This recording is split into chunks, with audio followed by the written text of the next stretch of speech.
Hello, I'm Tammy Welty. I'm the Director of Training and Communications here at Bradford Barthel. We're so glad you could join us today. Nasir Adil is leading on combating PD inflation. We also have Amir Adil guest starring to assist with questions, getting us coffee, maybe some lunch. I don't think we told Amir that he was going to help Nasir and I with things like that, but when we asked him to join us, but now he knows. I'm just here to nag my brother. And that's all for me, so let's get to some fun introductions. Amir, do you want to start us off? Yeah, good afternoon, everyone. My name is Amir. I've been with Bradford Barthel for, I think, well over 22 years now. Tammy hired me into the firm. I think it was up in sunny Santa Rosa back then. I've been Nasir's brother for his whole life, and I'm going to share with you guys a dad joke that never pleases at home. I don't think I've ever gotten a single chuckle out of any of my kids out of this, but it goes something like this. And I wrote this all by myself, so comment on that in the chat box, the one that's turned off, right? When do you put caca on your head? When you shampoo. We can all hear the laughter through the internet. Totally. So, all right, Nas, rock and roll. All right, so that's hard to follow up, but I'll try and do so. Thank you, Amir. Thank you, Tammy. Today, we're going to talk about combating permanent disability, best tactics to reduce impairment and permanent disability from the onset of a claim. Truthfully, everything we're going to be talking about today, we can have another hour webinar on each of them, right? I could talk about aggressively settling a case, obtaining an ISO report, subpoenaed records, applicant's testimony, surveillance, importance of panel specialty, cover letters, apportionment, and voc reporting. Those can all be subsetted off and talk about hours about each topic. But I wanted to kind of get into each of those distinctively and also get my brother's thoughts on what he recommends as well to kind of be aggressive and to really combat PD throughout the course of a claim. But before I do that, I have my own bad dad joke, which hopefully can trump my brother's. But what do you call a snowman with a six-pack? An abdominal snowman. All right, moving on, abdominal snowman. Okay, so settlement. Some might wonder, settlement's not the most expected starting point when one thinks of combating permanent disability, right? True, I get it. But the truth is that it's really recommended to analyze exposure at every step of a claim. Now, does that mean you have to settle every case early? No, of course not. Not every case is going to settle for $2,500.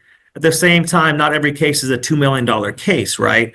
But for the other 99.9% of cases that fall somewhere between $25 and $2 million, it's really about continuously assessing exposure.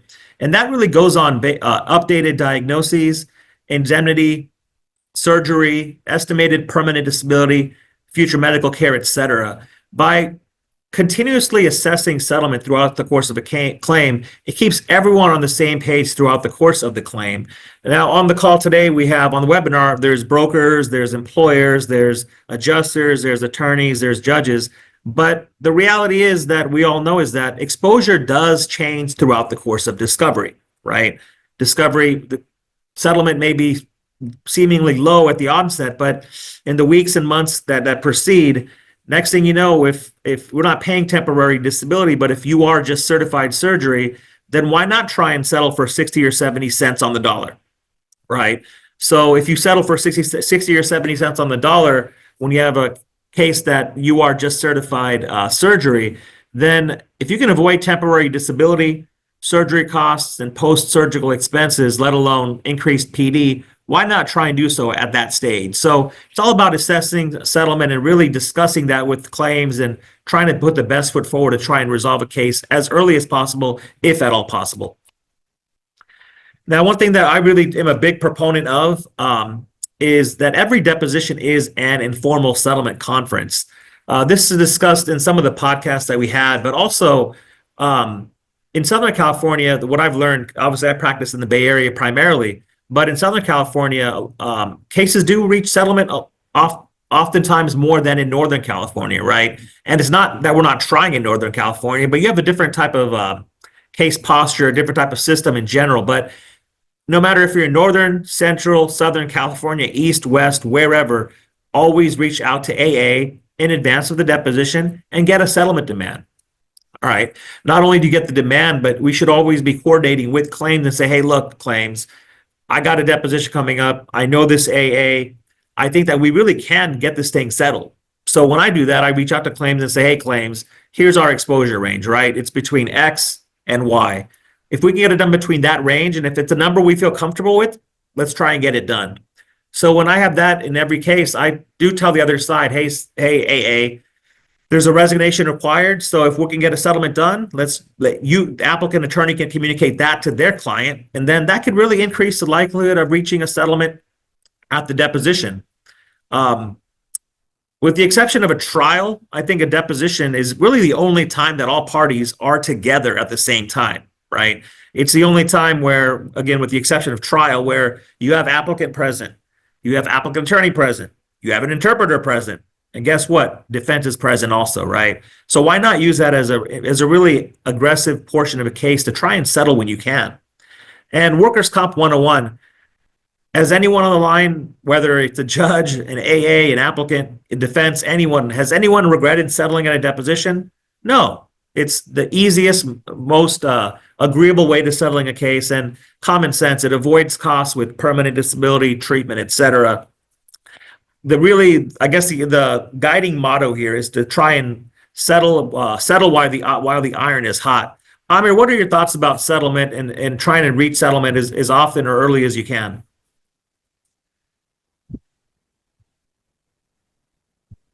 You know, I was very interested when I was reading this part of the presentation you put together, because a lot of it mirrors what I do already.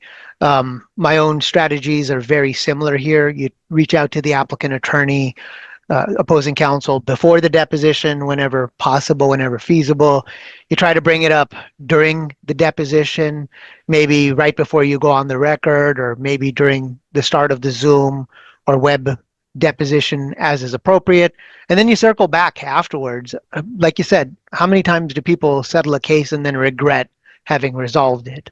I want to say next to never. Right. I think a good case is a CNR'd case, is a settled case.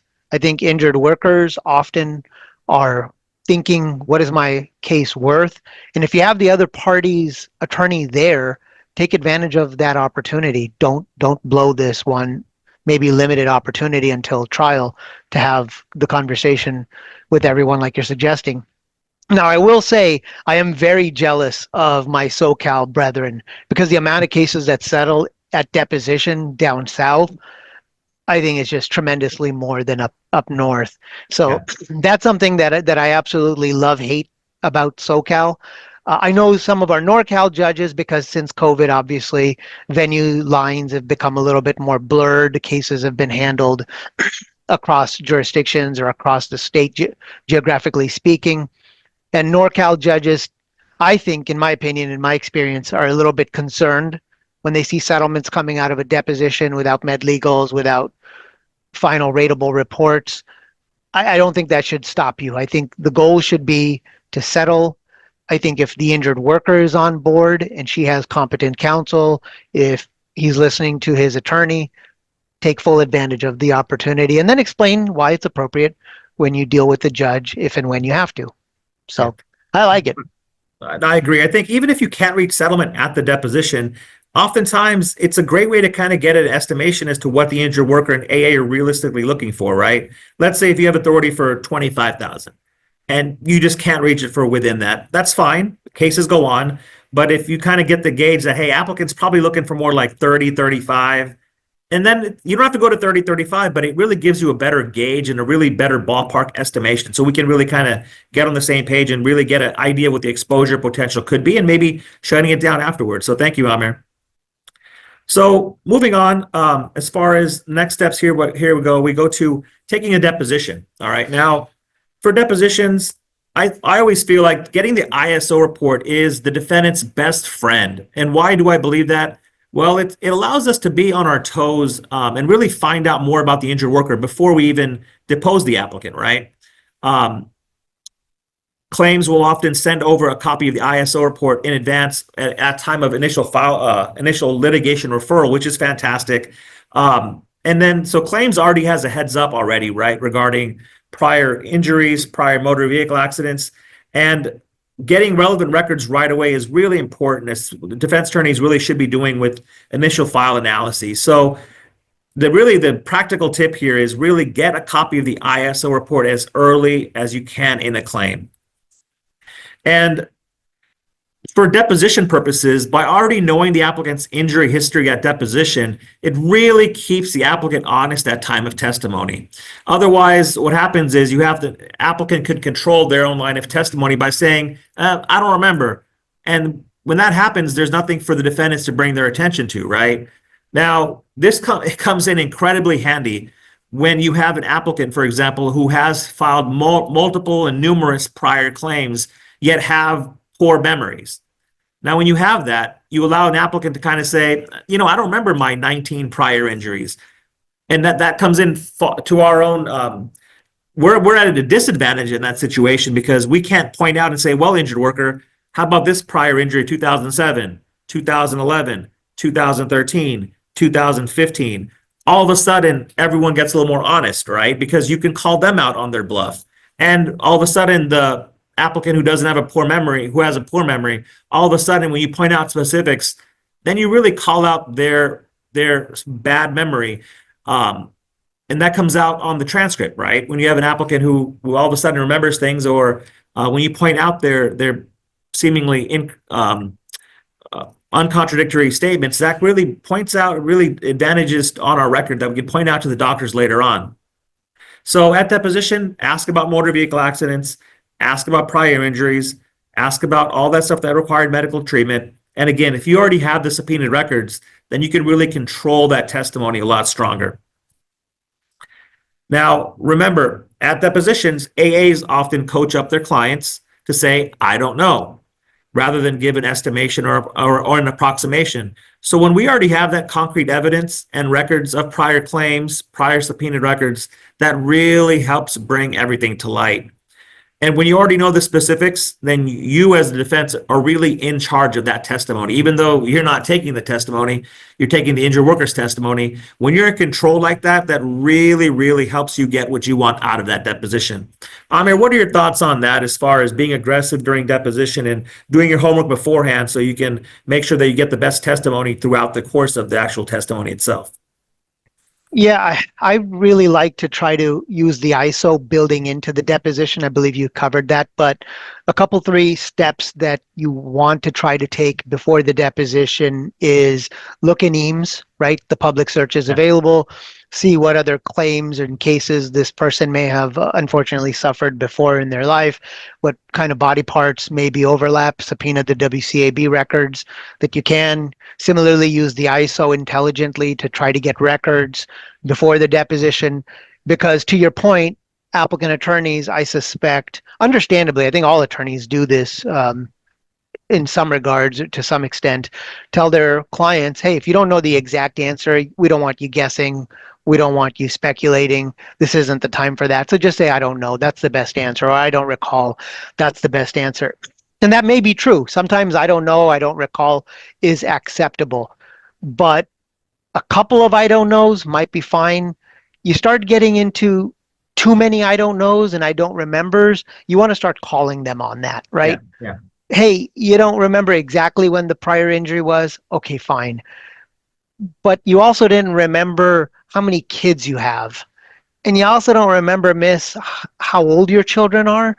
Yeah. You want to just, in my opinion, you want to repeat some of these I don't knows and I don't remembers as editorial commenting on the record, just to point out to the reader later on, and maybe to refresh your own recollection later on as you're prepping for trial, the credibility and the veracity of the individual, not necessarily because they're lying, but how much can you trust this person's testimony about the body part, what was hurt, how bad it is, when they don't know the age of their own kids, when they don't remember how old their child was or when the prior injury was. Why is the testimony more reliable when it comes to this injury when it's vague and foggy when it comes to prior relevant information? So, yeah, I think you brought a great point up. Sometimes you have an injured worker that they have a history, right? And It's that fine line. It's a really interesting art where they've had prior emergency room visits, for example. This comes up with ER visits a lot, I've noticed, where they've had prior emergency room visits. A lot of us have. It's not illegal to go to the ER. But all of a sudden, they either forget or they don't want to be as forthcoming. So I'll ask, say, hey, Mr. or Mrs. Injured Worker, have you had any prior ER visits? Please don't estimate. Sorry, please don't guess. Rather, please estimate or approximate, right? All of a sudden, they'll say, I don't know if I've had any. And you're like, well, Mr. or Mrs. Injured Worker, do you not remember any ER visits in your life? They're like, I don't know. I'm not sure. Yeah. And that's what they've been coached up, right? So I'll say, fine, and kind of call them on their bluff on the record while the court reporter is typing. Okay, you don't remember any. Well, in your lifetime, have you had more than 300 ER visits? Oh, no, it's been less. Okay, then I'll work their way down. Then all of a sudden, let's talk turkey then, right? Is it more or less? Is it more than or less than 10? They're like, oh, it's about 5. Okay, now we're on page. We know it's about 5. Let's go with the most recent. Then let's work our way back, right? So it's really about being aggressive during your line of questions and really having that human connection, but also being wise enough to know, hey, look, if someone's BSing or not being as forthcoming, then you got to call them out on it. That is our job, to be able to get the best estimation or approximation. Just because they can't guess doesn't mean they can't give their best answer, right? So let me ask you, do you, in the deposition, if you have records, right, if you have the prior WCAB records, you know what the last case's PQME report said, maybe you have the CNR. Yeah. Unfortunately, to any defense attorneys out there, please, for the love of God, it's 2025. Put the ratings into your CNR. Why are you writing CNRs that don't have ratings? We've had AMA guides for 20 years. But anyway, let's say you have the prior cases relevant settlement document so you can try to substantiate apportionment, because that's our burden, right? Unfortunately, that we've known since Escobedo, since 2005. PD is the applicant's burden. Apportionment is defense's burden. Do you show the applicant the record during the deposition for the prior case to refresh recollection, or do you just keep that in the back pocket? No, so great question. There's no one way to do it. The way that I found to be the most kind of productive and the most kind of the best way to kind of get the most honest answer is to literally say, hey, look, AA, I do have these records. Yeah. I'm going to be asking about these records now. So when that happens, all of a sudden, a very aggressive AA will kind of be like, okay, wait, hold on. I got to let these questions go. Why? Because they can ask about these questions, right? All of a sudden, and then when the injured worker knows that I have those records, I'll say, hey, look, do you remember how much this case settled for example? And of course, no injured worker, every injured worker out there, they all know the specifics about their injury, right? They can know the dew point, the sunrise that day, what angle the sun was pointing, the tidal wave that day, but no one ever remembers how much their prior case settled for. I don't know how that happens. Anyhow, but when you can say, hey, look, it wasn't as bad as this injury. Right. It was never as bad as this injury, right? Yeah. But when I got $1 million according to the CNR document, but this is worse. Of course, it's always worse. It hurts now. But I will bring their attention to it because it really keeps everyone honest. And look, I'm not trying to be trying to hide the gun here. I'm just trying to say, hey, look, I do have your prior records. And isn't it correct that that prior back injury also settled for $20,000 based upon 18% impairment?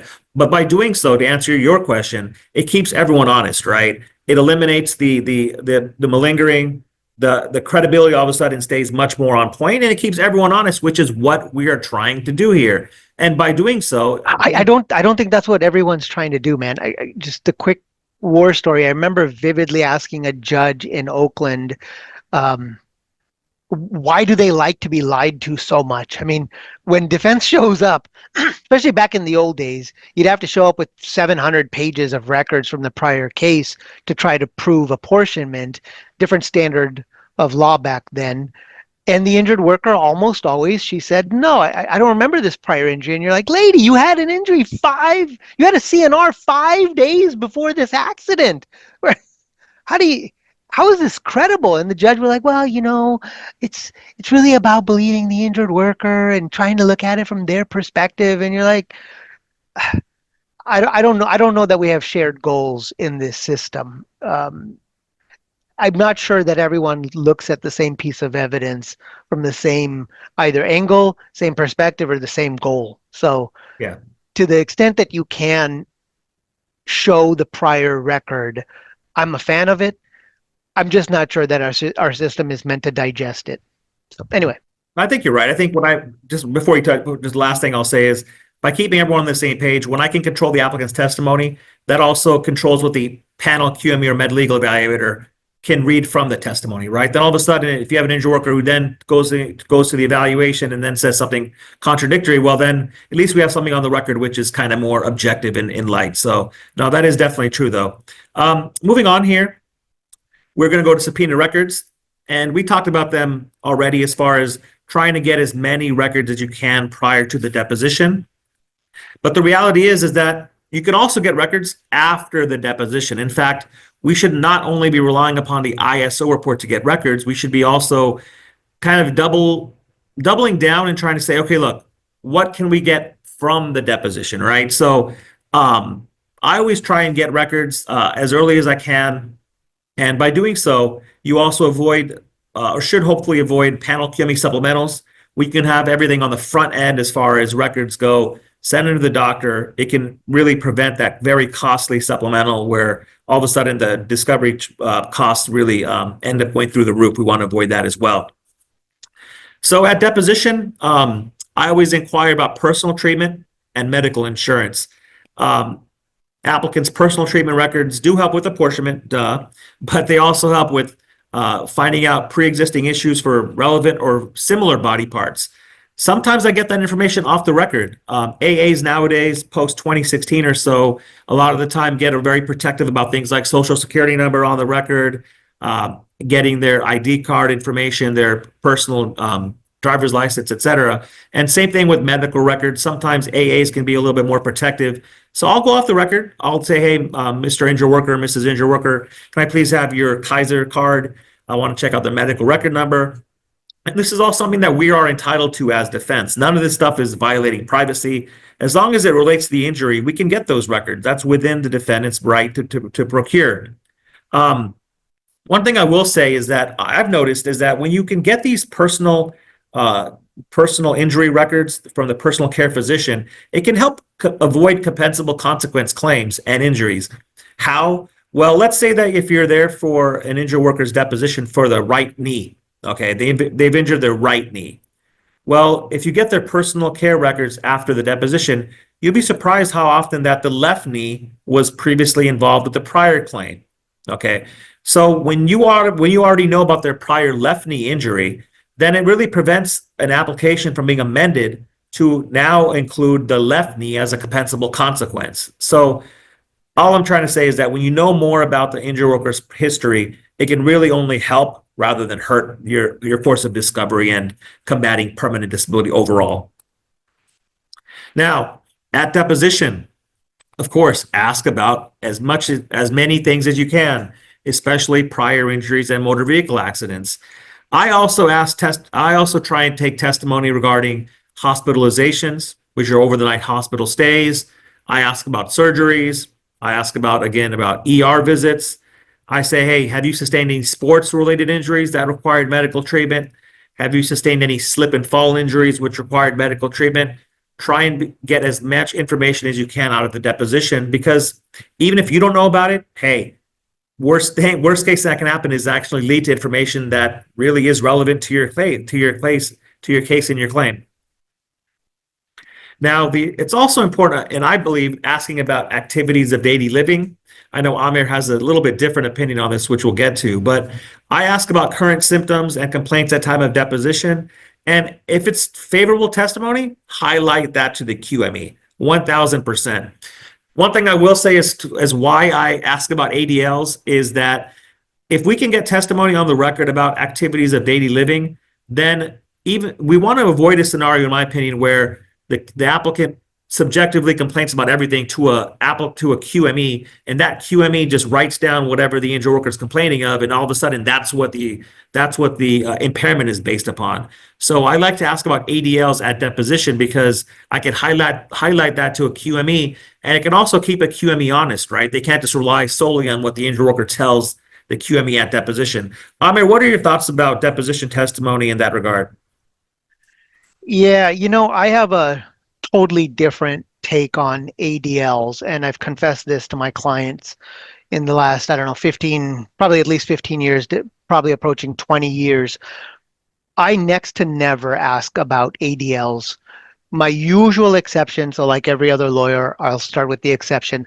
The exception to the rule of asking about ADLs is when I can prove that the person can lift a gallon of milk or push a shopping cart or carry a bag or two of groceries because I have video. And now I guess every applicant attorney listening to this knows why I'm asking their client about those items. In my experience, especially after the first passage of SB 899, a lie repeated in our system is just truth. It's gospel. Frankly, you could say that about politics these days, right? You just repeat the same garbage enough, then it just becomes true. So if the injured worker, especially back then when you had dueling QMEs, if the injured worker said to her treater, I can't do this. I can't walk but 5 feet. I only sleep 2 hours at a time. I'm depressed all the time. It hurts everywhere. And, the treater is dutifully writing all this down. And then the applicant QME is truly dutifully writing it down. And the defense QME with the John Destai is like, well, she reports that she can't do anything but breathe. By the time it gets to the judge is like, well, this is the most honest lady I've ever met. She's very consistent. She's credible. She says the same thing to everyone. 1 bajillion% PD based on subjective factors only. So I don't want to take deposition testimony that records that because I'm not interested in scribing your nonsense unless I can disprove it. I 100% understand why you do, why I suspect the vast majority of defense attorneys ask about activities of daily living. But I think you covered this earlier. I instead like to focus on facts that I can try to prove or disprove, or I can try to counterweight. So instead of asking about just prior injuries and how much she could or she could not lift, or what were the preclusions, or whether they ever followed the preclusions on planet Earth after the CNR, because they don't. Nobody looks for their next job to involve no heavy bending, climbing ladders on alternating Tuesdays. That's just what your dutiful AME put down in his or her report. I want to ask questions like, who was that doctor? What was the venue for that settlement? Did this video conference just collapse on me because my screen just changed? You want to try to subpoena the records from the prior emergency room and doctor's office, so that way you can try to show the prior doctors, the prior treater, the prior QMEs said these were the restrictions, this much was the impairment, and let's compare and contrast that to the current claims restrictions, the current claims impairment. I think that compare and contrast is better for down the road if you're dealing with settlement negotiations and writing an offer to the opposing counsel, or if you're writing a trial brief saying, Judge, not but 3 years ago, this lady had a prior case with these impairments and these restrictions, and look at how similar they are to right now in 2025. That's better than, in my opinion, that's better than she couldn't lift a gallon of milk back then, she can't lift a gallon of milk now. How do you prove whether someone can lift a gallon of milk? All right, that's enough of this total rant. Hopefully that was helpful to the listeners. One thing I will say as far as what I do, or I like to do, is I like to actually ask questions about, if you have for example, if you have a injured worker sometimes where you think they might be malingering, I'll ask them, say, look, if you really couldn't, let's say someone is malingering in your opinion, but they're getting TD, right? But they also drove to the deposition, then I'll say, well, look, injured worker, you drove to the deposition, but you're malingering galore. So you were able to drive here, correct? Okay, well, then if you're able to drive, were you also able to bathe yourself? Oh, well, yeah, because then by doing so, I've established that if they're able to drive, then they can also probably bathe, brush, comb hair, shave, et cetera, et cetera, et cetera. So what I like to do is I like to do that because it keeps everyone honest. All of a sudden, it prevents an applicant from controlling the testimony. I can go and do that on my own then. Now, after the deposition is complete, I'll even ask about household chores, things they do. If someone is a malingerer, or if they're kind of not so credible, I'll say, hey, look, how often do you leave the home per week? If they leave the home 2, 3, 4 times per day, then all of a sudden it kind of establishes that they probably are out and about. They're living their lives, right? And by doing that, I can point that out to a QME and show that maybe the injured worker is not as injured as they might try and portray themselves as being. Now, Amir, you mentioned this earlier about kind of you want to avoid situations where the injured workers kind of have what they say controls throughout the course of a claim, but that's why surveillance is so important for what we do. In my opinion, it's the best way of really, really discrediting an injured worker based who is just saying they're injured galore. I think surveillance is very, very favorable for what we do in our attempts to rebut permanent disability. But I think it's also important to know when to get surveillance. Amir, what's your opinions on when to get surveillance and kind of the benefits of doing so?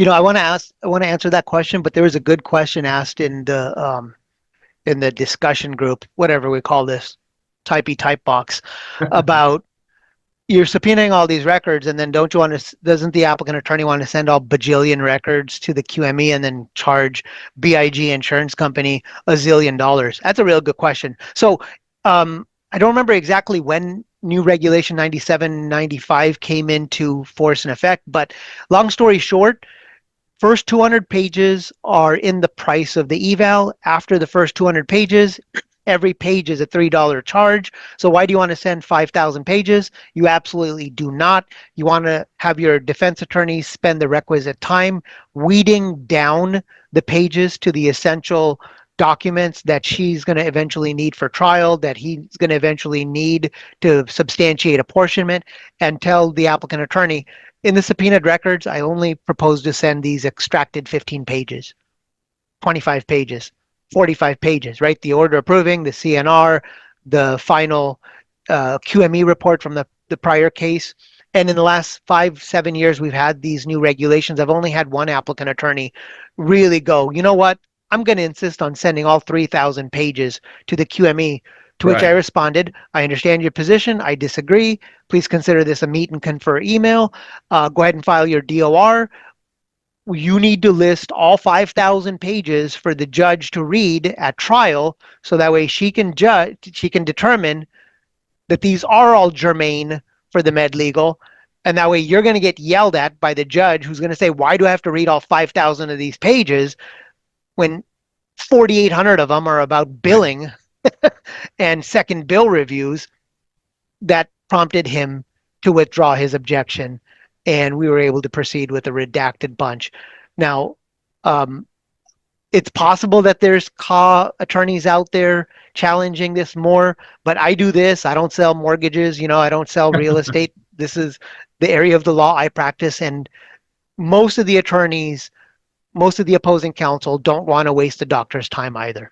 They don't want to waste the judge's time. So that's why I think you should weed down the records. To answer the question about surveillance, when to get surveillance, you want to get surveillance for two reasons. Surveillance is, the goal for defense is to catch the person out running 2 miles, bench pressing on their front lawns, tackling their pit bull, she's getting a face tattoo on the front porch. That's the golden standard for disproving the injured worker's injury. But there's another side to that. The other side to that is, well, what if the person is hurt? What if the person is constantly having gait derangement, is walking using cane or assistive devices? So I think surveillance functions as kind of like the legal version of an X-ray, the legal version of a diagnostic tool. It helps us prove or disprove a contested fact. If you think that the applicant is kind of hamming it up there a little bit and the treater is playing ball because the treater is only going to get paid if the patient needs care, and the QMEs are fine, and God help you if you use one of those perennial AME quality doctors. Those are words that make me want to violently vomit. You need surveillance to disprove that. So if the subjectives outweigh what appear to be the objective findings, go ahead and hire yourself an investigator. Hope that was helpful. Yeah, I only get surveillance probably in 5 to 10% of my cases. Not only is it costly, but you just don't need it, right, in the vast majority of cases. But again, if you have a malingering applicant, then go get some video. If you have a doctor who's buying everything that the applicant's selling, then go get some video.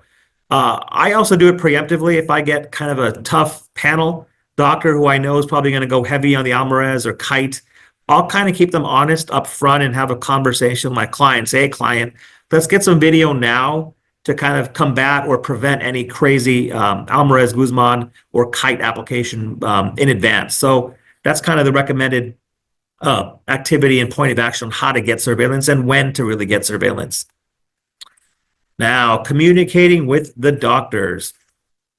I think going back to what Amir was saying as to when the law changed, as far as the law changed, the legislator and the law really wanting to get a better quality of physician involved with the med legal process.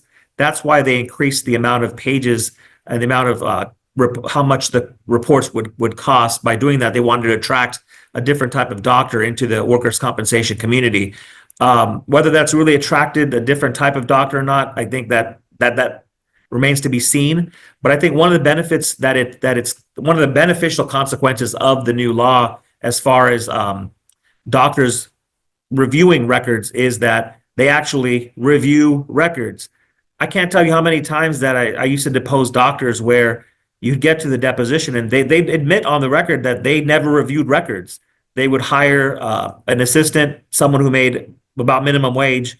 They'd hire them just to review records and to summarize those records, and the doctors would rely on that summary without having actually reviewed anything. And that became problematic, right? So now the benefit of the new law is that doctors actually review cover letters. Yes, they review what we send. It's a simple strategy, but it's been proven to be pretty effective as far as reaching out to the doctor, letting them know what's going on. Sometimes I do that with primary treating physicians. I have some employers who have a vast modified work program, and they'll say, look, we can accommodate many restrictions. So I'll reach out to the doctor and say, doctor, you're in my client's MPN. Please note, my employer does have a vast modified work program. What modified work restrictions, if any, can this applicant work within? That can get a response, especially if you have a PTP who's also a med legal evaluator, where they actually review mail. They'll actually say, fine, hey, applicant can work within said restrictions. All of a sudden, you've got a modified work offer you can send out. You have a happy applicant because they're back to work. You have a very happy client because they're no longer paying TD. So it's a really win-win, but it's all about communicating with the doctors and being aggressive and being letting them know, hey, doctor, we know what's going on. Please do your job, because we're all trying to work within the same system here. Now, as far as what I like to communicate to the doctors, I'll highlight everything in my cover letter. I'll put bold headings. I'll say, hey, look, hey, doctor, applicant is working modified duty. Hey, doctor, the applicant did have this prior injury, right? The doctors are getting paid to review their cover letters now. So it's important for us to do our job and to really point out what we want the doctors to address. Amir, how are you as far as your experience with cover letters and communicating with doctors?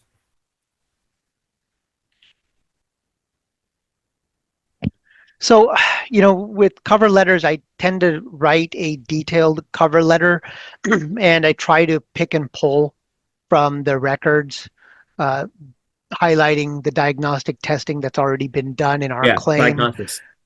What's already been done, what kind of treatment has already been worked up, so that way they're not recommending or re-recommending things that have already been accomplished.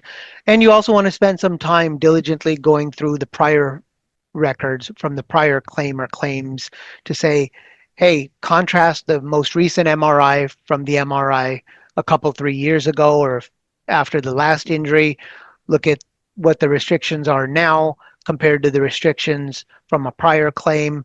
The impairment here versus the impairment there. A long time ago, before SB 899 and AMA guides, when we used to deal with work restrictions, I had a case that I remember just made the applicant attorney go bonkers wild at the cross-examination of the doctor, because we were talking about different body parts. Our injury was neck, and the restriction was something like no heavy lifting or no very heavy lifting. And that injured worker had had a car accident in the 90s, after which she'd had, I think it was a left wrist restriction from, because that's what she was driving with, and car buckled in impact. So her left wrist was goofed up pretty bad, and that civil case restriction was no lifting or no heavy lifting. And my defense QME said, we got apportionment here. And the applicant attorney lost his bananas, took a cross-examination, went through the differences between causation of injury, causation of PD, the old law about causation of apportionment. And after all of that was done, my question was, Doc, if you can't heavy lift with your neck, can you heavy lift with or without your wrist, right? I mean, at some point in time, you got to deal with the preposterousness of the situation. Yeah. If you can't lift, you can't lift. It doesn't matter what body part is involved.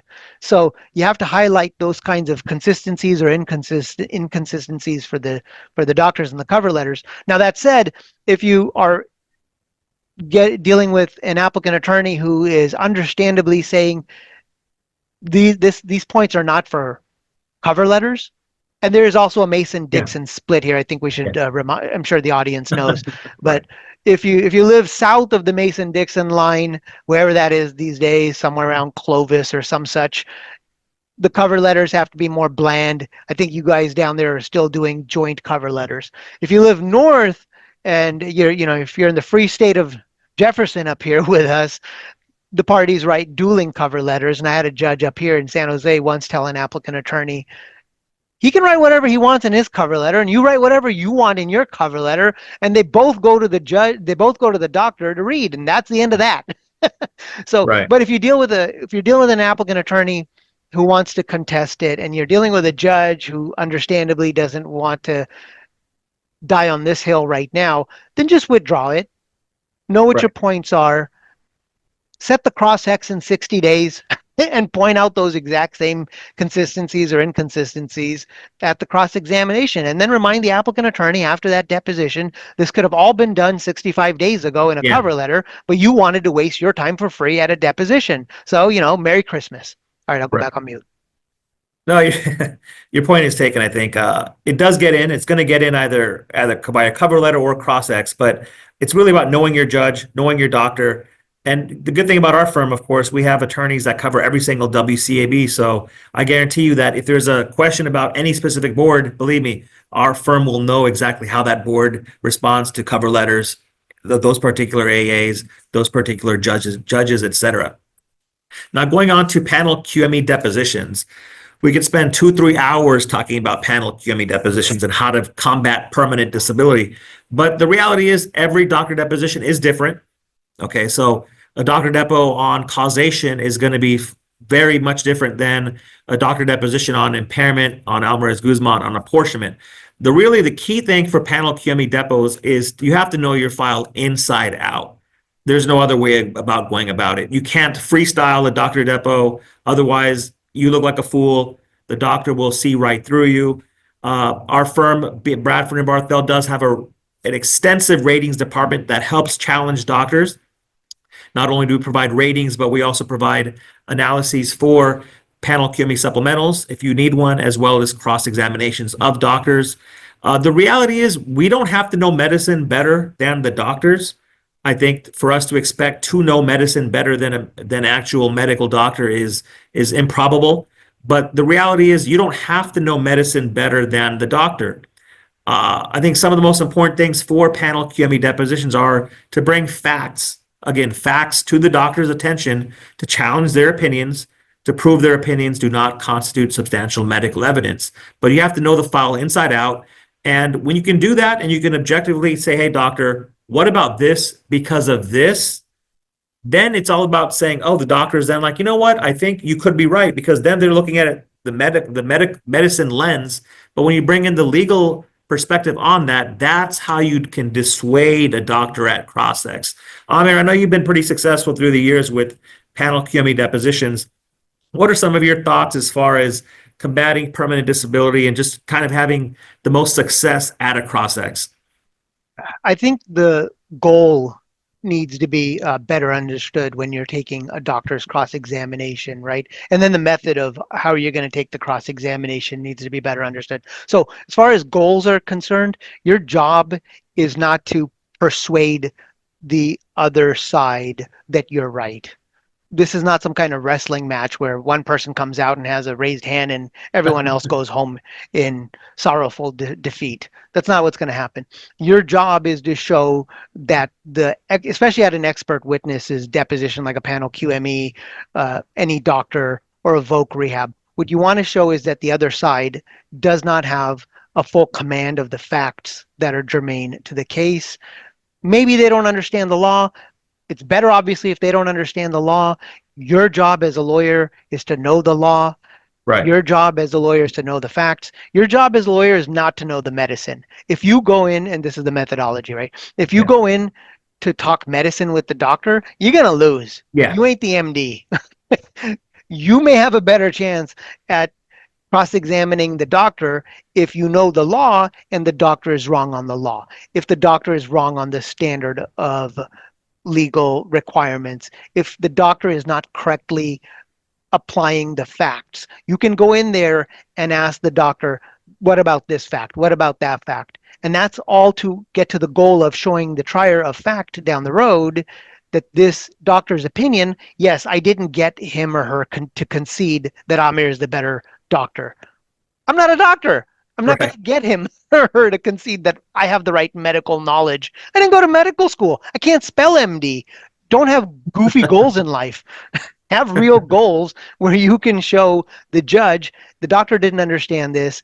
And guess what, judge? You're the judge. You get to now sit down and read the evidence and figure out whether the doctor's opinion is right because I'm wrong, or maybe the doctor didn't correctly weigh through the medical records and information. So it's about goals and it's about the method. It's not about going in there and arguing medicine with the doctor. If you're sending your lawyer in there, if you're a lawyer going into the doctor's office to argue medicine, man, that's a real bad idea. Don't do that. Yep. And like I prefaced already, we could go hours and days talking about doctor depositions.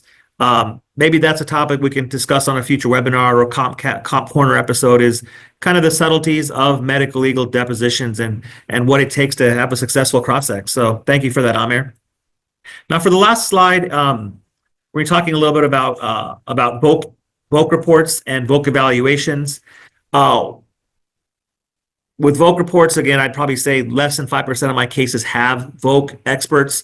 Thankfully, right? Voc experts are usually on cases which are much higher in exposure. But what to highlight to your voc expert is work restrictions, work restrictions, work restrictions. Those are absolute gold, right? Because guess what? If the PTP and or panel doctor recommend that the applicant can work within restrictions, well then guess what? Applicant is probably amenable to vocational rehabilitation. So that can really counter DAL and really be used to our benefit. Going back to video, favorable video is very, very helpful as well. For obvious reasons, I don't need to expand on that anymore, but other than video is very helpful. As far as if you have apportionment, that can be extremely helpful. Point that out to the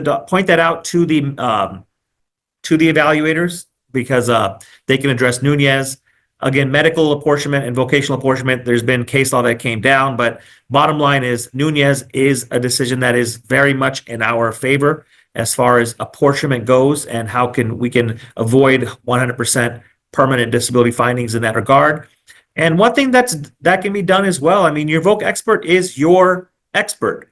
I don't tell them what to write, but sometimes just communicating with them and pointing out the applicant's expert's flaws is something that we can do. So if you're not communicating, then we're really not doing the best of our abilities.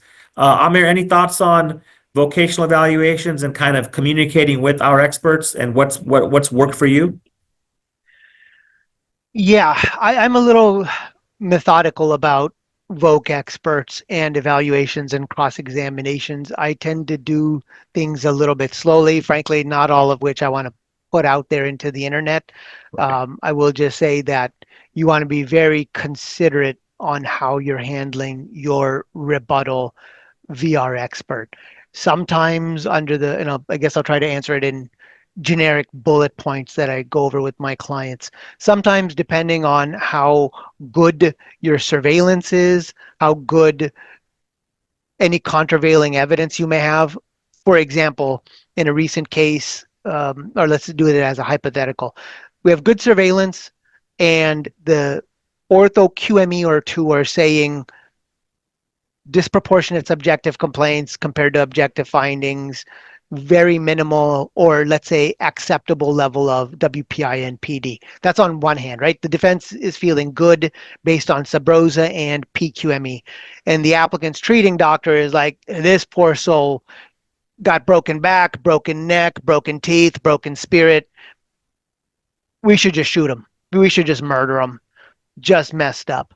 So how do you reconcile these two? And they go and get a VR expert. If the VR expert is just goofball city, maybe you don't go get someone to rebut Goofy, right? You just don't need to rebut Goofy if you got video. Now, if you have a more complicated scenario than that, which is probably most of the time, right? You don't have a clear-cut dichotomy. You got something a little bit closer. You have higher rating, maybe approaching life pension, maybe into life pension. So you're dealing with something that's a cat loss case, a serious big loss for defense. Then you want to be you want to be a little bit more intentional. I can't say that M word all of a sudden. You want to be a little bit more intentional. Methodical. There you go. So you got to be careful with this. You want to be a little bit more intentional with your VR experts, who you get, and with the cadence of their reporting. You want to be very careful with the cadence of their reporting and how you do the cross-examinations of the other doctors. So I know I'm being a little bit vague, but it's intentional because I want you to think about what you're doing. Don't just be knee-jerk. They got to report, we got to report. Let's go to trial. Hope that was helpful. No, that was helpful. I think that's the overall theme of what we're doing here, right? It's like no one wants to have any type of knee-jerk reaction, but if you have a defense attorney or claims who really work collaboratively and to combat PD, then you have the best ideas, the best solutions, and the best results. So hopefully that was helpful for everyone. We do appreciate everyone joining in. We're right about the hour mark. Is that right, Tammy? Did we squeeze on in barely? Perfect. Right. It was perfect. We have a few minutes to spare even. Thank you. Thank you both so very much. That was fantastic. There's a lot of good questions in the box here. I tried to answer a good amount of them. I think I weeded through a lot. That's a specific number. I weeded through a lot. Yes. But there's a lot that I did not weed through. So thanks for paying attention, guys. Yeah, thank you for being involved and asking such great questions. Nasir, did you have something else? Yeah, compcorner@bradfordbarthel.com. That is the email for the podcast. Feel free to email your questions, and our client relations team will send swag to participant for those questions. So thank you. And then finally, just really quick, certificates will go out this afternoon. I will include a copy of the PowerPoint in case you weren't able to download it and you'd like it. You can register now for our April 23rd webinar with Zane Uriberry. Did you tell them that they don't get the full credit unless they re-listen to everything on Friday night? I hadn't told him that yet, actually. Okay, I was going to break it. I was going to break it to him. Yeah. Emphasize that point. The hour only kicks in if you listen again on Friday night, preferably over a candlelight dinner with your loved ones. Okay, he's joking, you all. Don't worry, we're not trying to take Friday night. The state bar that's listening, it's very important. The state bar will want to know. Register we have the best MCLE, folks. We do. We have the best training, I think. I think you guys are awesome. April 23rd, Zane Uriberry, Stop Kite from Blowing Away with Impairment. You can register for that now.